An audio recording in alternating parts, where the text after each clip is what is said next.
So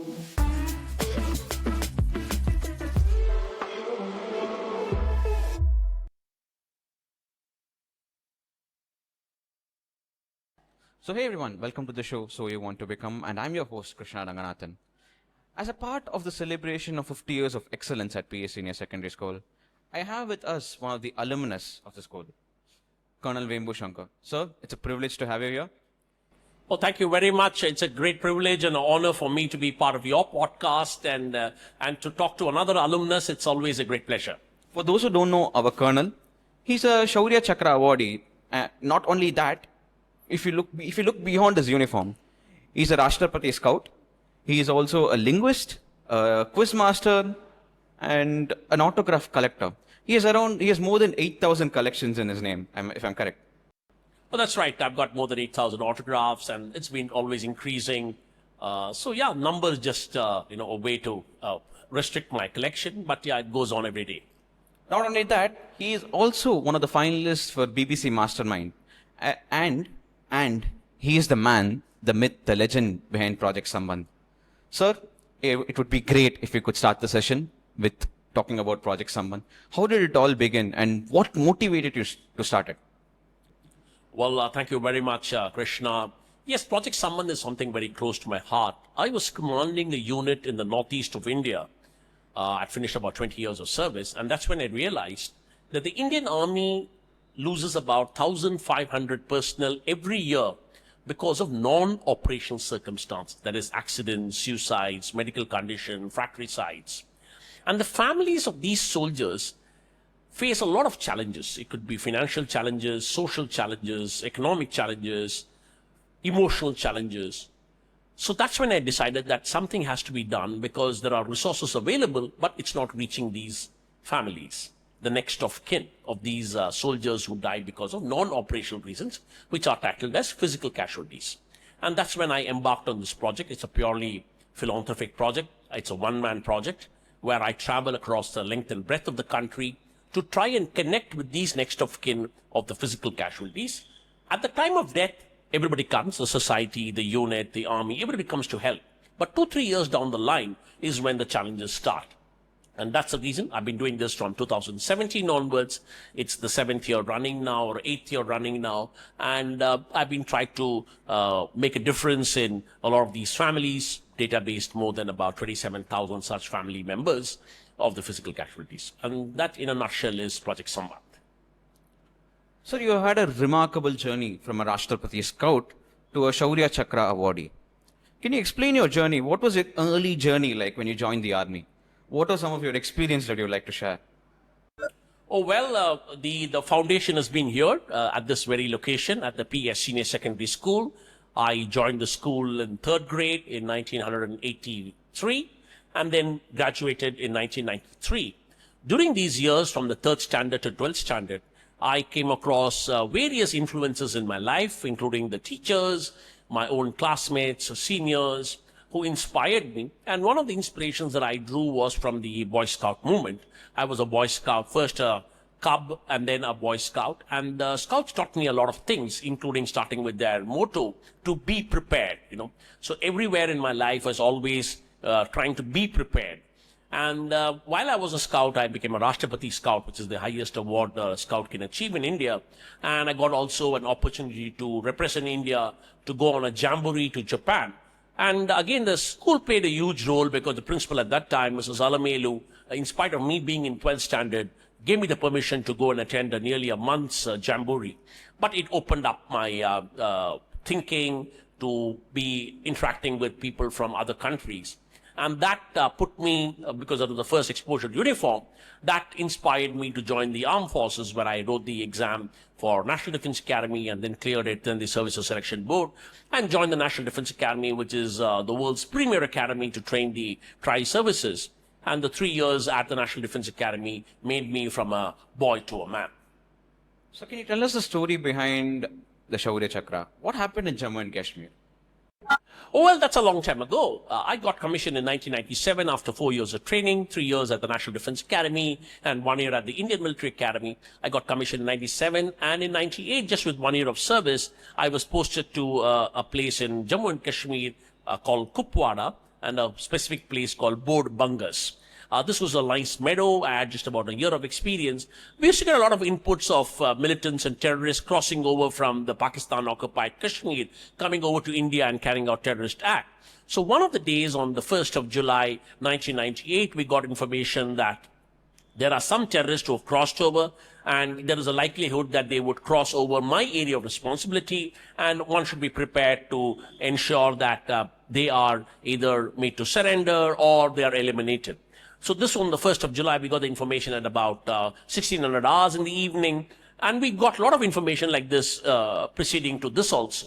So I had planned the operation in such a way that we tried to block the routes of ingress that they would, the terrorists might take to cross my area of responsibility, and I opted to go to a place called Gor Matnar Gully, which was situated at about 13,000 feet above sea level. And I was positioned at about 9,000, 10,000 feet at Bod Bungas. So we moved that. Torrential rains on that day on 1st of July. So nothing happened on the first day. We were about 11 of us. There was me, one JCO, and about 9 other ranks. And nothing happened on the 1st of July. So we thought maybe the operation would be called off. But then the 2nd of July, another party encountered some terrorists. They saw 3 of them. They eliminated 2 of them and 1 escaped. And we were tasked to follow or to trail the person who tried to escape. And the whole of 2nd of July, we tried to do that. Unfortunately, we couldn't spot him. And we thought, okay, now it's time. They will call off the operation. But it was not so. So we had not eaten the whole of the 2nd of July, as well as the 1st of July. We had not even had our dinner before we embarked. And we were all tired, wet. There was a little bit of snow. And on the 3rd of July, early morning at about 4 o'clock, the sentry on duty spotted some people who were crossing us. And he then woke me up and gave the night vision device. And when I saw a couple of people who I thought were militants. And that's when I took the decision that, yes, we need to pursue them and make sure that they don't indulge in any terror act. But what I did was I waited until daybreak and started at about 6:15, 6:30 in the morning and pursued. And at about 8:15, 8:30, they spotted us and the firefight started. And in about 45 minutes, we had a very successful operation where we eliminated 7 terrorists, out of which 2 were right in front of me, and 1 tried to escape, and 1 tried to pursue him and try and shoot him down, and that's what we did. We had a very successful operation, and the overall operation, which lasted about 3 or 4 days, we eliminated 11 terrorists, out of which most of them were people from Pakistan who had crossed over to India. So this is a very successful operation for which I was awarded the Shaurya Chakra, which is the 3rd highest gallantry award. But what is more important is not the elimination of the terrorists as such, of course that was important, but also that we didn't have a single scratch in any of my troops. And that was what's more important. And I always believe in this mantra that the more you sweat in peace, the less you will bleed in war. And I thought that we had trained well, we knew our location well, we knew our area well, I knew my men well, I knew my weapons well, and that's why we had a very successful operation. It was a very important phase of my life and a turning point where I was awarded the Shaurya Chakra. So you were awarded the Shaurya Chakra at a young age, I believe, around 22, if I'm correct. Not exactly 22, 98, so I was born in 74, 24. 24. Yeah. So how was it for you as you were receiving the 3rd highest gallantry award possible? That was a very, very interesting experience. Although the operation was in 98, the investiture ceremony was in 2000. And this is a very grand ceremony. Most of these awards are generally given posthumous, and it's the families who come to receive the award. And here I was alive, and you're allowed to, get your guests along. So my parents were there, my brothers were there, my immediate family. It's a great moment at the Rashtrapati Bhavan, and it's a very solemn ceremony, a lot of grandeur, and you're hosted by the President of India, the Rashtrapati, the highest award, highest constitutional appointment in India. So it is a great ceremony, a lot of pride, but also a lot of gratitude to my soldiers who helped me get this award because of the actions that they did. This was in 2000 and a moment I'll remember in my life. So you've worn many hats: a linguist, an editor, a magician, and you've also been a part of Kaun Banega Crorepati as an expert in a lifeline. So, but all these hats, how do you manage it, and how has it progressed over your life in army? Oh, well, armed forces takes a lot of your time because you have to be dedicated, a lot of discipline. There's a time process in that. But, life is just not about what you do as a profession. You'll have to have certain hobbies so that you make your life complete. And I have been very, very fortunate. I've had two elder brothers who encouraged me to pursue my hobbies. Both of them were quizzers. My eldest brother used to solve crosswords. He used to be a voracious reader. He is a voracious reader still. My elder brother, who's also an alumnus of this school, was a quizzer himself, an accomplished quizmaster, sports enthusiast. So hobbies were something very integral in my household. My parents encouraged me to have hobbies. I started off with collecting stamps and then moved on to collecting autographs. And then quizzing was, of course, there in our house. And as a school student, I had a lot of classmates who used to encourage me, asking me questions on trivia and things like that. So I always believe to make a man complete, a man or a woman complete, it's very essential that you do the co-curricular activities, which BS Senior Secondary School offered while I was a student here. And I pursued my, interests in quizzing, in collecting autographs, trying to be a amateur radio operator and things like that. So that's what, and everybody in this journey has helped me pursue these hobbies. So you have met a lot of army families, helped them connect with the armed forces and claim their rightful benefits, sometimes even after decades. Can you share us one story, how has it inspired you? How has it touched you? Oh, every connection is a story by itself, There's a lot of armed forces people that I've met, and, when I meet them, at the time of death, of course, the Army, Air Force, and Navy helps them out, but over the years, the connection is lost, and that's what I do. I go and trace them out and find out where they are and connect them. One such instance has been of one Air Force officer's spouse who lost her husband when he was coming on a train, and the dacoits entered the train in Sambandh, and he was shot. This was 1981. And the lady was pregnant at that time. She was 9 months pregnant, and she delivered a baby girl just about 9 days later. She already had a 2-year-old son. So she had a lot of struggles initially with just a 2-year-old kid as well as a newly born kid. And the government awarded the Kirti Chakra, which is the second highest award, to the officer.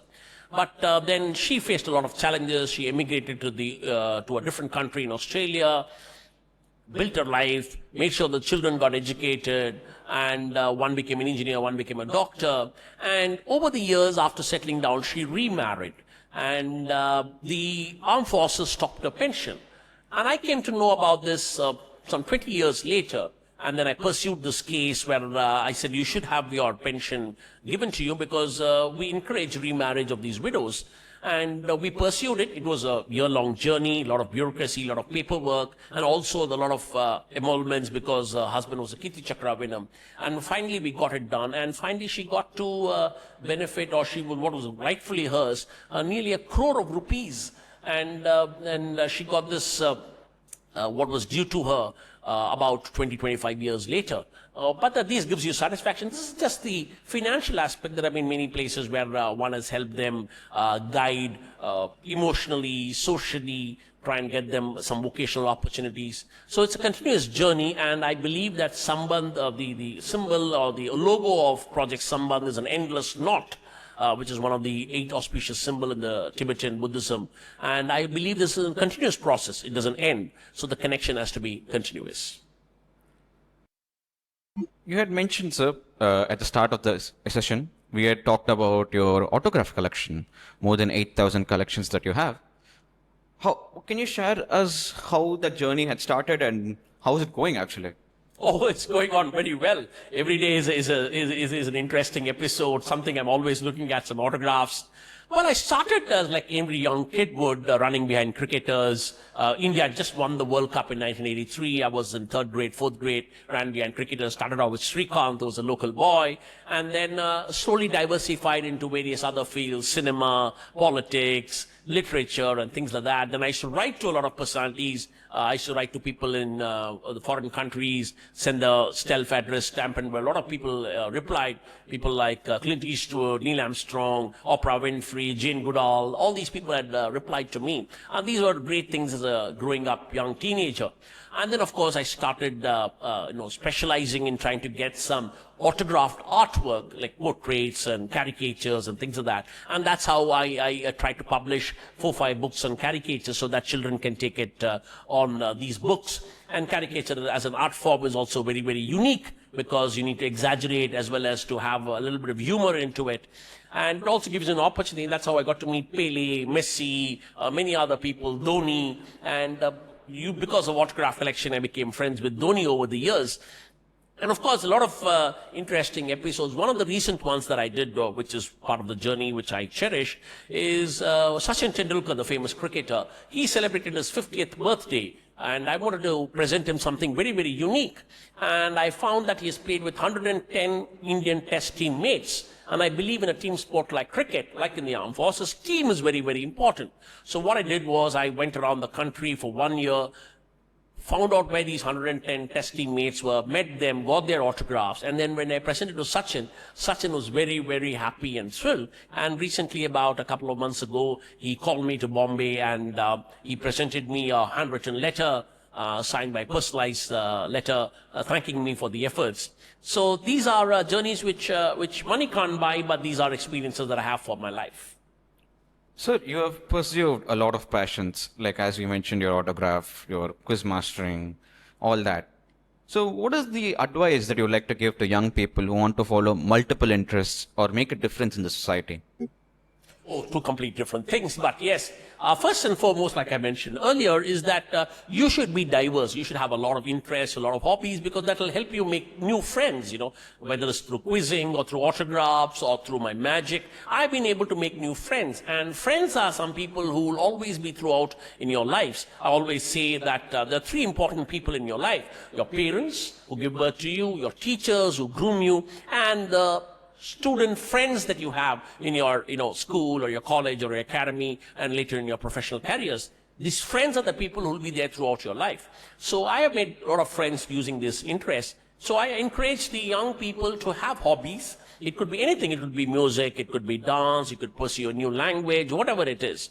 Have a hobby because that will help you when you are alone, when you're down. These are the hobbies that will give you happiness.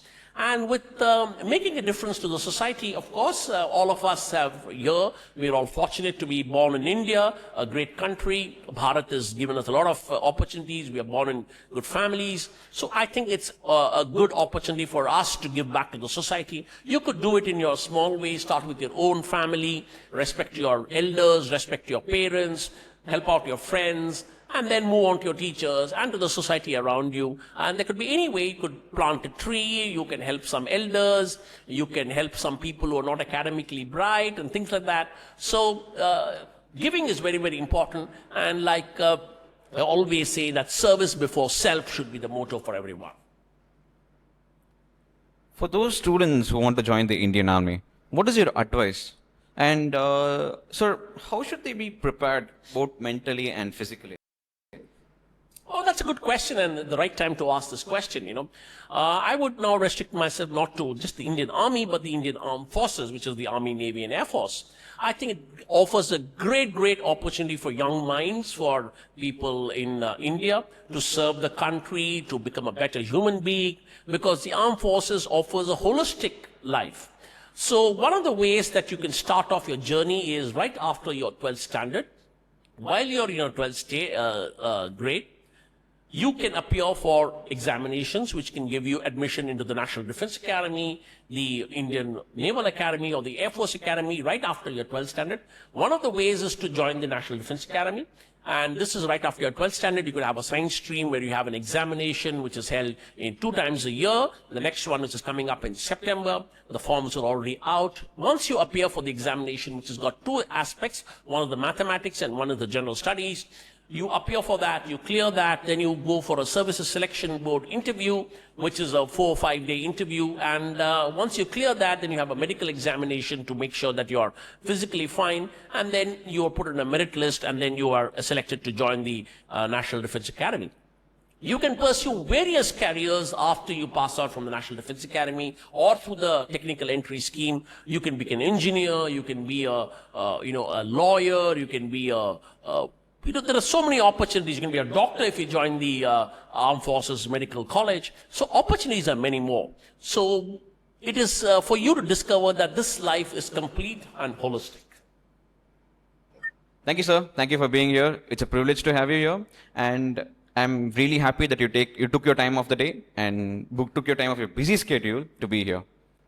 Oh, thank you very much for giving me this opportunity. I would like to wish all of the listeners and viewers of your podcast, this is a great initiative by you, because when I was a student myself, I didn't know that so many opportunities are there. I went through your podcast series. You just need to not restrict yourself to computer science or medicine. There are many more opportunities today. You can be a podcaster, you know. So there are various ways, and this series that you're doing is very, very relevant, and I think you have made it simple for people to understand, and also targeted both the students as well as the parents of these students who understand there are many more opportunities.